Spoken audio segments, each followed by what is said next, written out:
I was excited when I heard there was a new miniseries coming to Critical Role, this 4-part spin-off called Calamity. Even more so when I saw it was going to be GM'd by Brennan Lee Mulligan. He has been in plenty of projects that I enjoy, so it's great to see him at the helm of Critical Role's table. As game masters, we can learn a lot from great GMs. Brennan does a wonderful job embodying NPCs with realistic motivations, actions, and characteristics, something we can all learn from. We can also vicariously learn how our home games differ from content made for entertainment purposes, the way Critical Role is.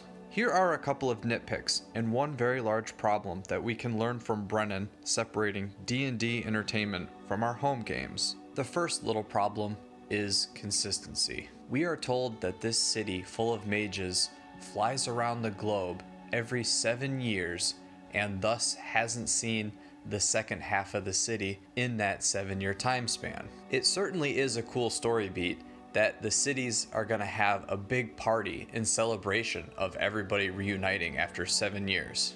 The problem is, I don't buy it for a second. We all know teleportation exists in D&D. We are told that the characters, being 14th level, would certainly have access to this level of magic. Even if we don't think about the characters, nobody in the city thought to make a permanent teleportation circle back and forth for people to use. It only takes a year to make a teleportation circle permanent, and that's nothing if we're talking about 7-year time spans. Especially when we see that teleportation is already ingrained in the city. The porter, you move through.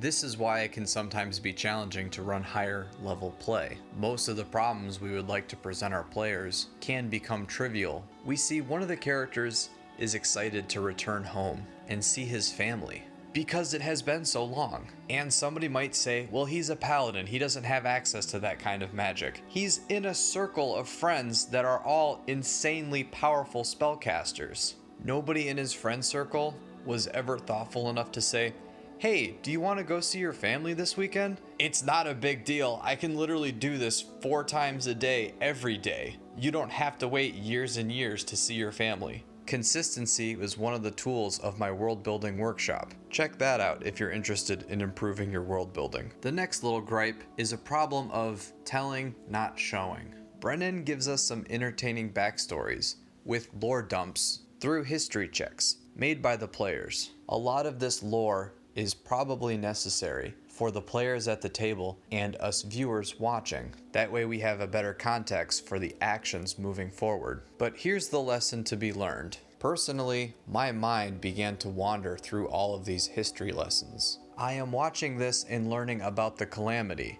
but now you are trying to teach me about the Schism. I want to go back to these two.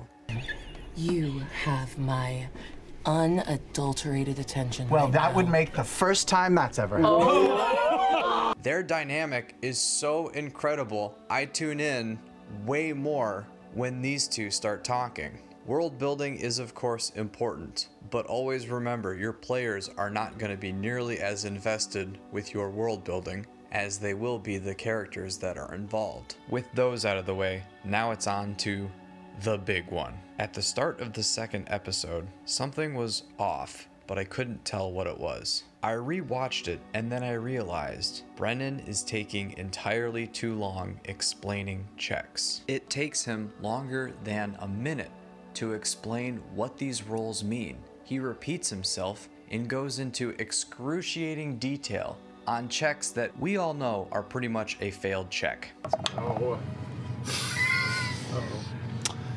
6. On a 6, you know enough. You roll a 6, you don't get any new information. You roll a 31, go ahead and explain that away. It's fine that he does this for us viewers at home, because it is entertaining. He takes so much time with this, 20 minutes in, and we have 2 checks, a little bit of roleplay, and then 2 more checks. That is absolutely terrible pacing. This would be the GM hogging the spotlight, something you should never do. Oh, now this can't be all that bad, just explaining a couple of checks. What's the harm in all that? Here's the issue. 35 minutes into the game, and Abria hasn't been a part of the game yet. If you are explaining things in such excruciating detail that there is a player that hasn't been involved in the game within the first half hour of playing, you are failing as a DM. You can't do that at your table. You have to have your players more involved than that. If this was happening at my table with my game master, I would talk to them and ask for less details on failed rolls, so that way the game can continue moving on.